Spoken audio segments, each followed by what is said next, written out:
네, 여러분 안녕하십니까. 지금 일부 언론만 보도를 하고 있고 또 전혀 보도를 하지 않는 언론도 많은 사안 중에 하나가 바로 김영선, 명태균, 그리고 김건희 여사 공천 개입 의혹, 여기에 관한 보도들입니다. 내용은 지금 사진에서 보시는 그 맨 왼쪽에 있는 김영선 전 국민의힘 의원입니다. 5선까지 한 중진입니다. 네. 이제 김영선 의원이 지금부터 2년 전이죠. 2022년 6월 1일. 그러니까 윤석열 정부 출범하고 한 달이 채 되지 않았을 때입니다. 경상남도 창원 의창 국회의원 보궐선거에서 김영선 전 의원이 그때 보궐선거 당선이 됩니다. 그런데 그로부터 2달 뒤에 김영선 전 의원이 명태균 씨에게 6,300만 원을 준 정황이 드러나서 창원지검이 수사를 하고 있습니다. 지금 김영선 전 의원은 회계 담당자가 선거 비용을 마련하기 위해서 사적으로 명 씨에게 빌린 돈을 갚은 것이라고 그렇게 말하고 있습니다. 또 명태균 씨는 빌려준 돈을 돌려받은 것도 문제가 되냐라고 해명을 하고 있습니다. 과거에도 정치인들 사이에서 돈이 오갈 경우, 그리고 그 돈이 들통이 났을 경우에 의뢰 빌려준 돈을 돌려받는 것이다. 이런 해명들을 하고 있습니다. 그래서 이런 전형적인 해명에도 불구하고 여전히 석연치 않은 겁니다. 이 김영선, 명태균 두 사람. 지금 이 김건희 여사 공천 개입, 갖가지 의혹들이 제기돼 있는데 거기에 연루가 돼 있는 당사자이다. 이렇게 보면 되겠습니다. 그 명태균 씨는 김건희 여사와의 인연이 아주 깊다. 이렇게 떠벌리면서 김영선 전 의원의 창원 의창 보궐선거 공천을 도와줬다. 이렇게 주변 사람들한테 말하는 것으로 그렇게 전해지고 있습니다. 명태균 씨는 김영선 전 의원의 공천 확정 전날인 2022년 5월 9일 지인하고 통화를 했는데요. 내가 사모님하고 전화했는데 대통령이 그랬대. 나는 김영선이라고 했는데 라고. 자, 그래서 이렇게 말했다는 거가 지금 보도가 되고 있는데, 이제 이것은 윤석열 대통령 그리고 김건희 여사 대통령 부부가 김영선 전 의원의 창원 의창 공천을 지지하거나 추천하거나 지시하거나 그런 정황이 있는 것처럼 보도를 하고 있는 겁니다.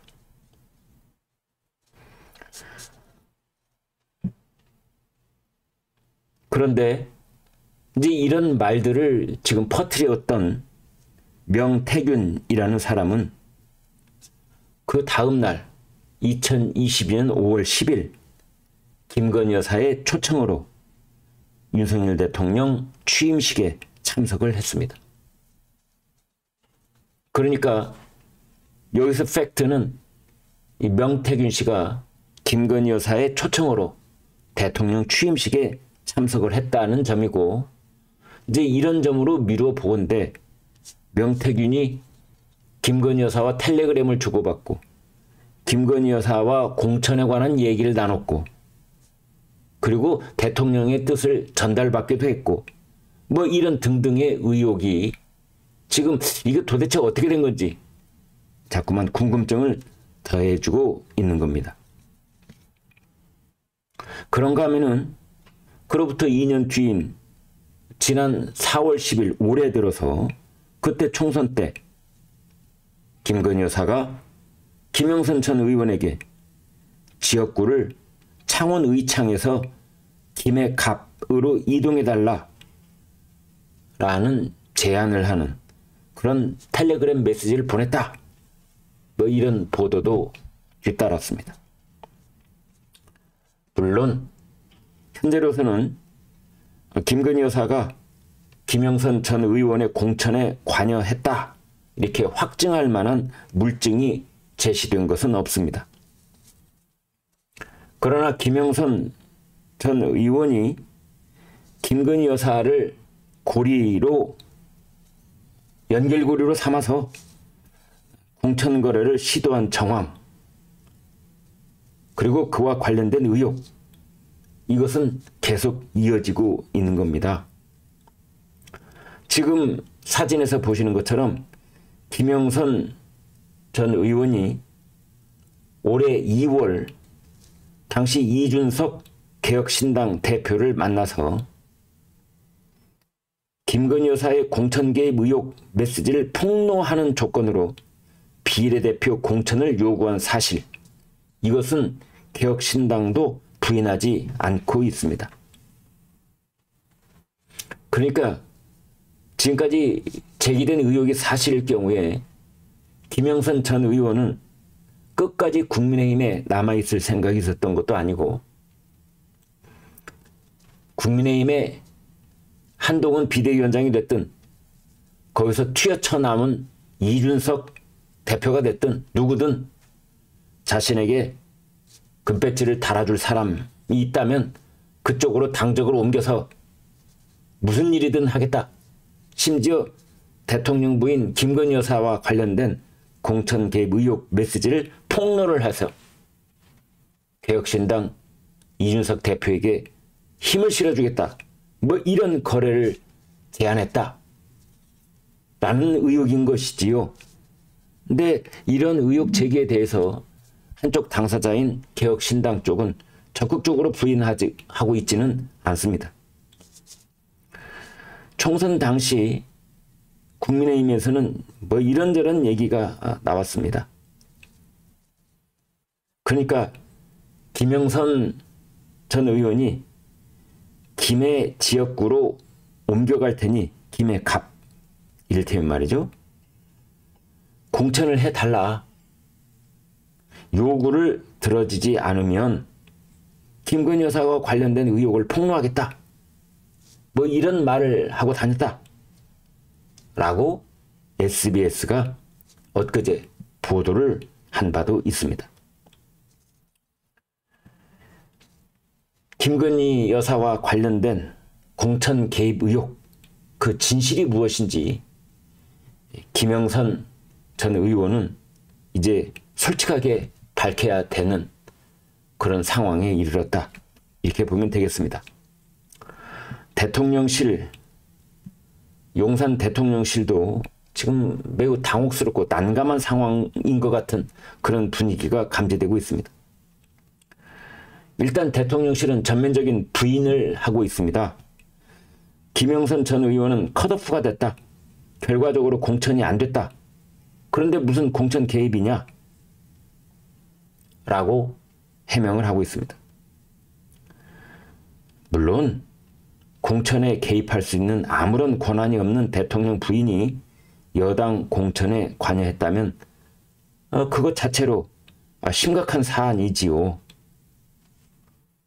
그렇지만 용산 대통령실은 이러한 의혹 제기를 상대를 하는 곳이 아닙니다. 용산 대통령실은 국민들을 상대로 하는 곳입니다. 따라서 공천이 이루어지지 않았으니 공천 개입이 없는 것이다. 이렇게 결과만을 놓고 해명할 때가 아닌 것입니다.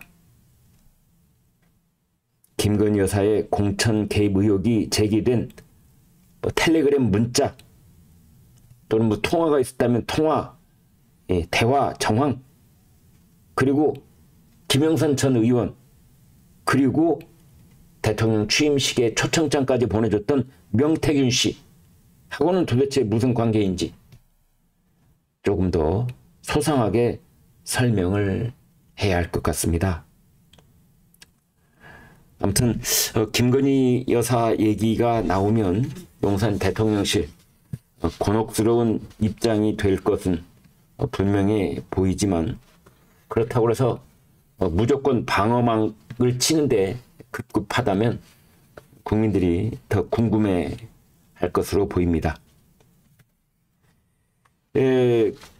지금 국회 상황은 김건희 여사 특검법이 통과가 돼서 대통령이 거부권을 행사할 경우에 그 후속 조치에 대해서 지금 여러 가지 말들이 많습니다.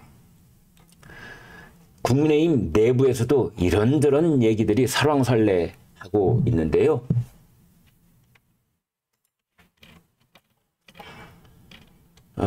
지금 이제 그런 겁니다. 국민의힘 내부에서 나오는 얘기는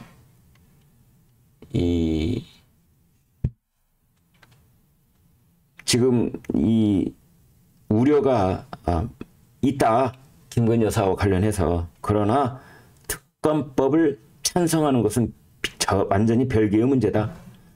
내용상으로나 절차상으로 문제가 있는 특검법에 찬성할 국민의힘 의원은 없다, 이렇게 단호하게 입장을 내놓고 있습니다.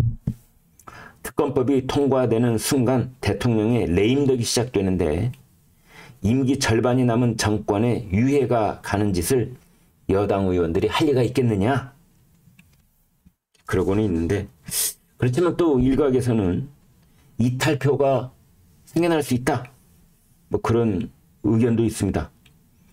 김건희 여사에 대한 비판 여론이 높은 상황에서 특검법을 부결시키면 국민의힘이 민심과 괴리되는 것 아니냐는 고민을 하는 의원들이 몇 명 있다. 이제 이 말은 이탈표의 가능성을 열어두는 얘기인 거죠. 특히 이제 대통령이 거부권을 행사한 다음에 재의결 투표를 할 때는 무기명 투표를 합니다. 그래서 재표결 특성상 이 단일 대오를 유지하지는 못할 수 있다, 뭐 이런 말도 나옵니다. 또 하나, 지금 10월 7일부터는 국정감사가 시작이 되는데, 국정감사는 국회 상임위원회에서 하는 겁니다. 국정감사, 국회 상임위원회, 여기는 대통령에게, 국회의원들에게 완벽한 면책 특권이 보장이 됩니다. 따라서 더불어민주당은 국정감사를 빌미 삼아서 김건희 여사와 관련된 의혹제기 차원의 폭로를 이어갈 가능성이 있다. 책임을 져야 될 필요가 없기 때문에 이제 여기에 대한 지금 걱정도 있는 상황입니다. 네, 여기까지 말씀 여러분과 공유했습니다. 구독, 좋아요, 그리고 멤버십 신청 부탁드리겠습니다. 여러분 대단히 고맙습니다.